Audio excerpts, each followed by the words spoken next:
Welcome back to the show. Recent studies are showing the prevalence of narcolepsy is increasing, which means that more people have a chronic neurological disorder that affects the brain's ability to control sleep-wake cycles.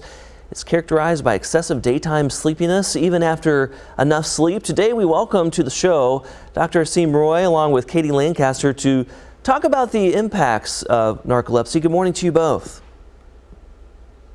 Good morning. Thank you for having us. Yeah, so we'll start with you, Dr. Roy. First, I gave a brief synopsis, but give a basic explanation of what narcolepsy is.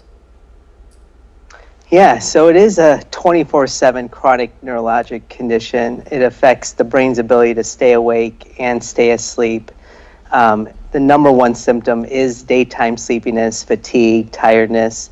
And then another symptom that can affect some people with narcolepsy is something called cataplexy, which is a emotional trigger with weakness. So if you're laughing or joking or angry, you can feel weak in the knees or in the arms, and it comes on with emotion. Well, and Katie, jump in here. How has this impacted your life? It's impacted almost every aspect of my life, especially in my senior year of high school when my symptoms started. Instead of doing all of the wonderful things I'd been working towards for 4 years, like getting good grades, playing 3 instruments, part-time job, and so much more, I didn't care about them anymore. All I cared about was getting some more sleep. I started to play this not so fun game every single day of what can I put off or get rid of altogether just so I can get 5 more minutes of sleep. And Dr. Roy, if someone thinks that they may have this condition or once they are diagnosed, talk about what they should do and what those treatment options are. Yeah, so, we categorize the treatment options into 2 categories, the non-medication approach and then the medication approach. And in the non-medicine approach, it's lifestyle, good sleep habits, good sleep hygiene, a regular schedule, minimizing caffeine, not eating late before bed.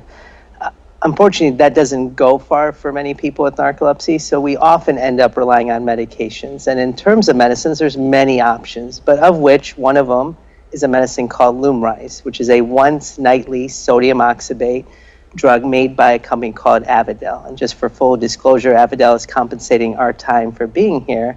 And this medicine helps daytime sleepiness and cataplexy, but does have some box warning. It is a CNS depressant. It can have some side effects with nausea, vomiting, dizziness, headaches. So it's not for everyone. So it's something to talk to your doctor about, to consider. Yes, bottom line, some interesting information to consider this morning, especially considering the information we brought you with the prevalency on the rise. We really do appreciate your insight and your information. Yeah, and again, it's important to be an advocate. If you're having any symptoms like tiredness or any of these kind of things, talk to your doctor, be an advocate for yourself. And if you want more information, I would go to a great website called lumryz.com, LUMRYZ.com, to learn more about this disease and treatments.